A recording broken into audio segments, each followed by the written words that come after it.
Hey everyone, welcome back to the channel. And today we will talk about a very interesting topic, that is general adaptation syndrome.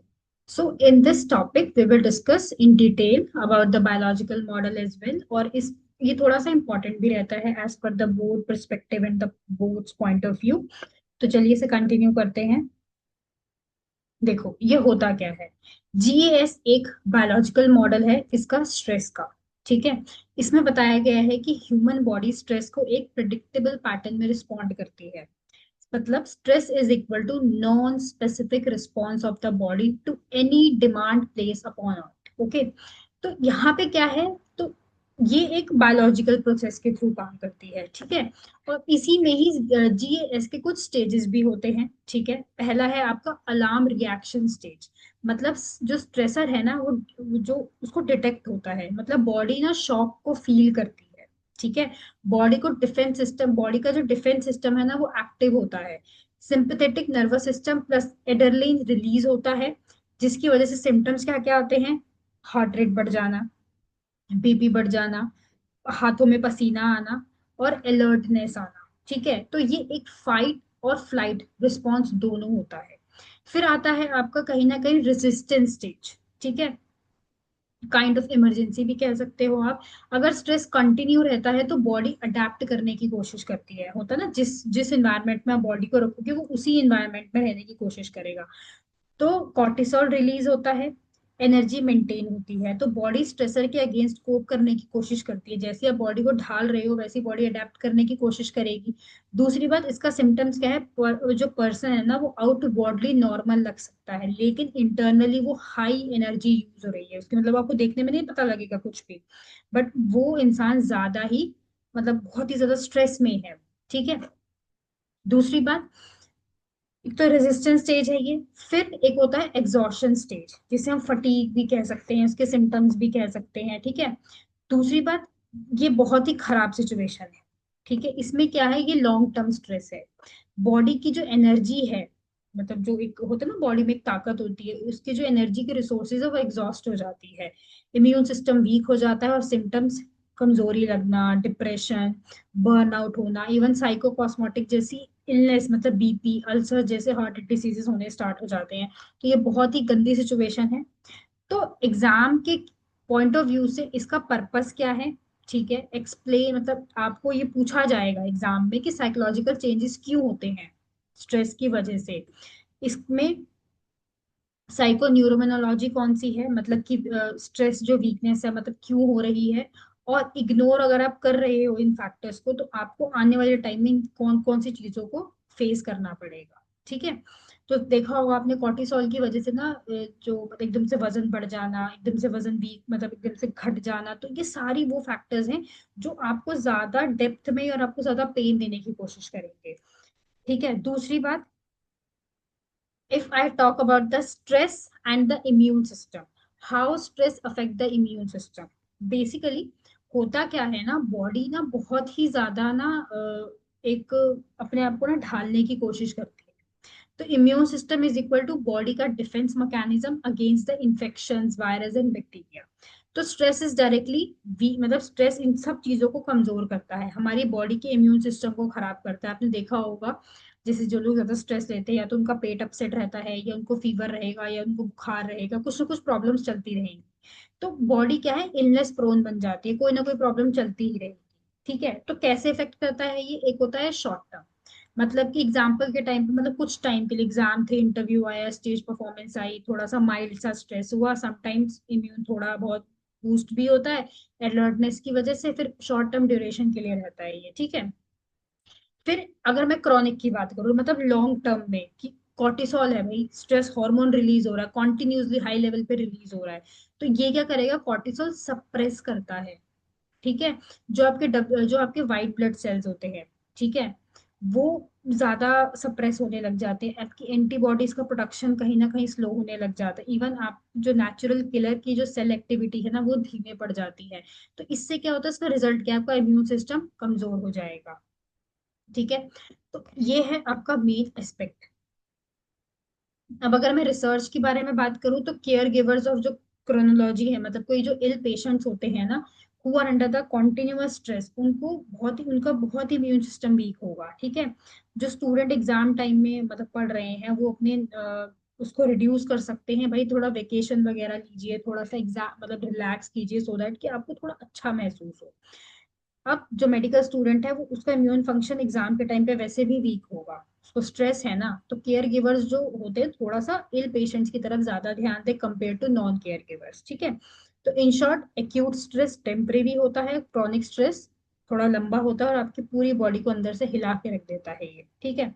दूसरी बात, अच्छा इसमें मैंने आपको एक word बताया था, ठीक है। So what is PNI?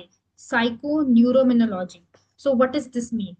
देखो, ये एक साइंटिफिक स्टडी है, ठीक है, जो इंटरैक्ट करती है साइकोलॉजिकल एरियाज में, ठीक है। PI यानी क्या है? इंटरडिसिप्लिनरी फील्ड है एक तरीके की, जो स्टडी करती है mind means psycho, nervous system means neuro, immune system means immunology के बीच का कनेक्शन, ठीक है। अब इसमें क्या है, कोर आइडिया क्या है? Stress, emotions, thoughts directly effect करते हैं नर्वस सिस्टम, हॉर्मोन्स को, जो आगे जाकर इम्यून सिस्टम को इम्पैक्ट करते हैं। मतलब सिंपल है, मेंटल हेल्थ और फिजिकल इम्यूनिटी क्लोजली क्या है, लिंक्ड है। एग्जाम्पल के तौर पे, क्रॉनिक स्ट्रेस में कॉर्टिसोल बढ़ेगा, इम्यून इम्यून के जो सेल्स हैं वो सेप्रेस हो जाएंगे और इन्फेक्शन ज्यादा होगा।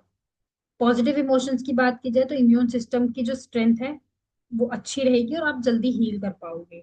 डिप्रेस्ड पेशेंट्स की बात की जाए तो रिकवरी क्या होगी, स्लो होगी। तो इम्पोर्टेंस क्या है PNI की? ये एक्सप्लेन करता है कि how stress cause the illness, BP, ulcer, diabetes, heart disease, तो they are use in the behavioural medicine, ठीक है। तो ये शो करता है कि आपको क्या क्या चीजें करनी चाहिए, तो इसके मैकेनिज्म को मैंने बताया। तो स्ट्रेस और नेगेटिव इमोशंस को ये एक्टिव करता है, ठीक है। हाइपोथैलेमस और पिट्यूटरी एड्रेनल ग्लैंड्स है जो आपके, ठीक है। तो स्ट्रेस जब बार बार रिलीज होता है तो कॉर्टिसोल और एड्रेनलिन ज्यादा बढ़ने लग जाते हैं, ठीक है। तो अकॉर्डिंग टू ग्लेसर, उन्होंने बोला था कि क्रॉनिकल जो पेशेंट्स हैं उनके ऊपर थोड़ा ज्यादा फोकस रखा जाए, जो मैंने आपको अभी लास्ट वाले पार्ट में भी बताया। एप्लीकेशंस के तौर पे, जो अल्सर्स हैं, कार्डियोवास्कुलर डिजीज हैं, ये ज्यादा होती हैं और इसका प्रिवेंशन क्या है? योगा, मेडिटेशन, CBT, मतलब कि आप अपनी बिहेवियरल थेरेपी पे काम कीजिए, सो दैट आपकी माइंड माइंड और बॉडी बिल्कुल रिलैक्स हो जाए, ठीक है। अच्छा, ये तो एक बेसिक कंसेप्ट है, ठीक है। तो इन्हीं बेसिक कंसेप्ट्स में हम अगर बात करना चाहें लाइफस्टाइल के बारे में, ना what do you mean by lifestyle and the pathogens, थोड़ा सा इसको डिस्कस करते हैं। तो ये एक अलग पैटर्न है कि इंसान कैसे रहता है, कैसे जीता है, उसका बिहेवियर क्या है, उसकी फिजिकल एक्टिविटी क्या है, उसके वो अपनी नीड पूरी करता है या नहीं करता, तो ये एक मेजर रोल प्ले करता है इन सब चीजों में। तो psychological and social wellbeing are very very important for the lifestyle of a person. So what is the meaning of pathogens? Pathogens क्या है? एक माइक्रो ऑर्गेनिज्म है जो डिसीजेस को कॉज करते हैं, एनिमल्स में, प्लांट्स में, ह्यूमन ह्यूमन बींग्स में, ठीक है। तो word comes from patho means disease and gen means producer, मतलब कि डिसीज प्रोड्यूसर्स, ठीक है। तो ये सारे इसके फैक्टर्स हैं, ठीक है, जिनके बारे में हम बात करेंगे ना। Relation of stress with illness. So first one is stress as a risk factor, how stress leads to illness as well. देखो, हर बीमारी का कोई ना कोई सोल्यूशन होता ही होता है, ठीक है। अगर मैं बात करूं इन सब चीजों के बारे में, तो स्ट्रेस क्या है? क्रॉनिक स्ट्रेस है, तो बॉडी की वल्नरेबिलिटी को बढ़ा देता है। स्ट्रेस खुद डायरेक्ट इलनेस कॉज नहीं करता, लेकिन रिस्क फैक्टर बन जाता है, इलनेस होने की प्रोबेबिलिटी बढ़ा देता है।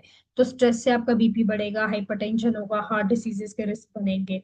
तो स्ट्रेस क्या है? आपका कॉर्टिसोल भी बढ़ाता है और आपको इन्फेक्शन वाले डिसीजेस भी हो जाते हैं, फ्लू हो गया, हेडेक हो रहा है ना।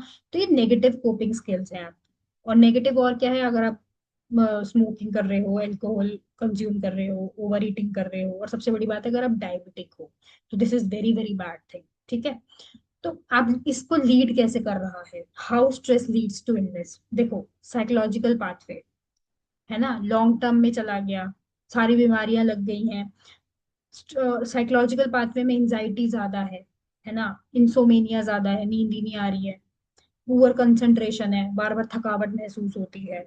तो बिहेवियरल थेरेपी की जरूरत है, आपको थोड़ा सा अपने आप को काम डाउन करने की जरूरत है। यही सब चीजें कार्डियोवास्कुलर, मतलब आपके हार्ट डिसीजेस को बढ़ावा देती हैं, आपके गैस्ट्रो इंटेस्टाइनल को, मतलब अल्सर जैसी बीमारियां हो जाती हैं, इवन डायबिटिक, वो भी टाइप 2 वाली, ठीक है। अगर आप फ्रीक्वेंटली इन्फेक्शंस का पार्ट बन रहे हो तो आपका इम्यून वीक हो जाएगा और आपकी मेंटल हेल्थ तो वैसे ही खत्म हो जाएगी। So this is very important. तो stress act as a risk factor by lowering the immunity, raising the BP, and promoting the unhealthy behavior. Okay, so they are the three pathways: sociological, psychological, and behavioral. Okay, so last part is that example. So example के तौर पे साइकोकॉस्मेटिक disorder, जिसमें कि एक stress होता है आपके physical symptom की वजह से, माइग्रेन है, स्किन में रैशेज आ गए हैं, ऑटो इम्यून डिसीजेज आ जाती हैं, है ना, टेंशन के मारे एकदम आप परेशान हो जाते हो, अर्थराइटिस है, ल्यूपस हो जाता है, इवन आपके हाथ पैर फूलने लगते हैं, है ना। तो ये है आपके स्ट्रेस रिलेटेड इलनेस के। और इसके प्रोटेक्टिव इसके फैक्टर्स क्या हैं? हर कोई एक्सपोज नहीं कर सकता अपने स्ट्रेस को, ठीक है। तो कुछ लोग तो चीजों को सॉर्ट करने की कोशिश करते हैं, बट किसी के पास इतनी कैपेसिटी नहीं होती कि वो अपने स्ट्रेस को सॉर्ट आउट कर सके, ठीक है। तो solution is that please went to the doctor. If you are not went to the doctor, वो चीजें और क्रॉनिक वे में खराब होंगी। सो अगर आप डॉक्टर के पास नहीं जाना चाहते और आप खुद ठीक होना चाहते हो तो ट्राई टू डू योगा, ठीक है। Firstly I will do that कि प्लीज कंसल्ट योर डॉक्टर और द काउंसलर और the any psychologist, so that you will help कि भाई चीजें ठीक हो जाए, ठीक है। और आप अनहेल्दी लाइफस्टाइल को जितना जल्दी छोड़ेंगे उतनी जल्दी आप चीजों को ठीक कर सकते हैं। So this is all about the today's class, and in the next session we will discuss more topics. I hope you understand this topic. अगर आपको कोई भी doubt है, if you want any type of question and anything, you can ask me in the chat box. Thank you so much. Have a nice day, everyone.